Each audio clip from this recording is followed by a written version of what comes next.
Ja sam se sjetio Njegoša, kad ste vi to pitali, koji kaže ne bojim se vražijega kota, pa da ga je ko na gori lista, no se bojimo zla domaćega.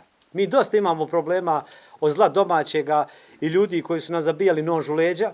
Jedan od njih je gospodin Stani Vuković, koji je već dosta zabio nož u leđa u ekipi ovdje gospodinu Blanišu, tvrdeći da mi, koji smo od strane Karana hapšeni ljudi iz SDS-a poput Mirka Šarovića, gdje zabranjivani, blokirani sada računi, prošli cilu i haribdu političku, dok su oni bili uz Milorada Dodika. I sad gospodin Stani Vuković kaže da mi pucamo Šmitov penal i da su ovo nevažni izbori i on poziva apstinenciju.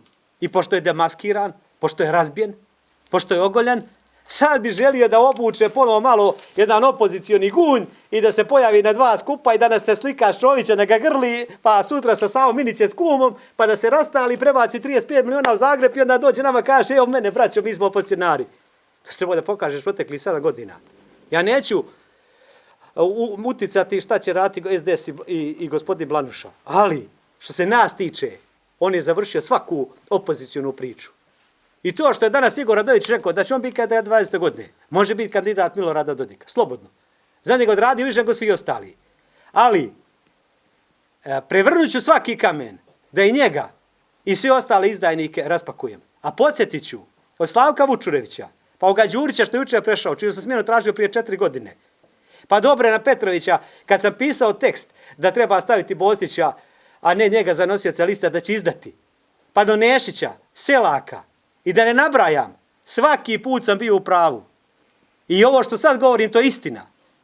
Juče je gospodin Stani Vuković prije 2 dana gostovao na Euronewsu, ja sam bio juče. On imao 1.500 pregleda, ja 40.000 za 7 sati. Ne mogu ga ljudi očima gledat, ne mogu ga slušat. Džaba mu pare, zgadio se ljudima i dosta njegovog foliranja.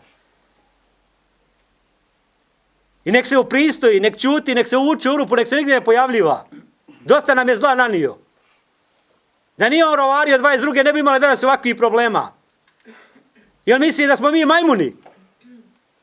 I da ćemo se mi pred njim povlačiti pred njegovim parama? Ja mu sad ponavljam što sam mu rekao pred ovim ljudima na Jahorini. Vidiš koliko ima šume gore? Da ti tata ima 300 miliona, ne interesuje me. Više ova šuma ima utjecaj nego ti. Neš biti kandidat. I nije bio kandidat. I sad mi isto govorim. Može imati 300 miliona, oni 3/3. I njihov tata. I baba, kako se zove baba, koja je kupila stan. A nećeš nama kreirati politiku. I nećeš nas kompromitovati. I to mora biti jasno.